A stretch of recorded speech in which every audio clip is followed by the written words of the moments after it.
جری کا واقعہ۔ بنی اسرائیل میں ایک عابد شخص رہتا تھا جو دن رات عبادت میں مشغول رہتا تھا۔ اس کا نام جری تھا۔ اس نے عبادت کے لیے ایک معبود خانہ تعمیر کیا ہوا تھا۔ ایک دن وہ نماز پڑھ رہا تھا کہ اس کی والدہ نے آ کر اس کو آواز دی، اے جری، مجھ سے کلام کرو۔ مگر جری نماز پڑھتا رہا اور دل ہی دل میں سوچنے لگا کہ اے اللہ، ایک طرف میری نماز اور دوسری طرف والدہ ہے، اب کیا کروں؟ نماز پڑھتا رہوں یا والدہ کی سنوں؟ پھر وہ نماز میں ہی مصروف رہا۔ والدہ نے جب دیکھا کہ جری نماز میں لگا ہے، میری طرف تو توجہ ہی نہیں دے رہا، تو وہ چلی گئی۔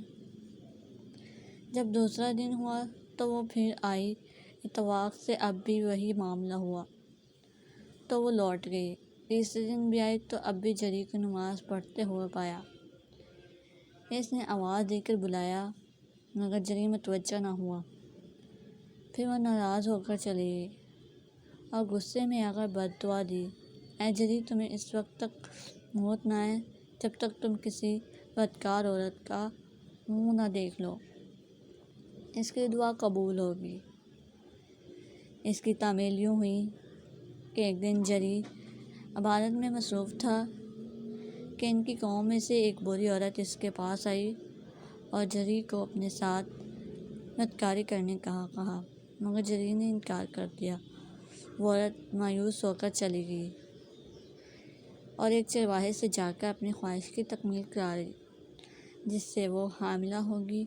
پھر جب اس نے بچہ پیدا کیا تو قوم نے پوچھا، یہ کس کا ہے؟ اس نے جری کا نام لگا دیا۔ لوگوں نے غصے میں آ کر اس عابد کو بہت مارا اور اس کا عبادت خانہ بھی گرا دیا۔ جری نے پوچھا، بھائیو، کیا بات ہے؟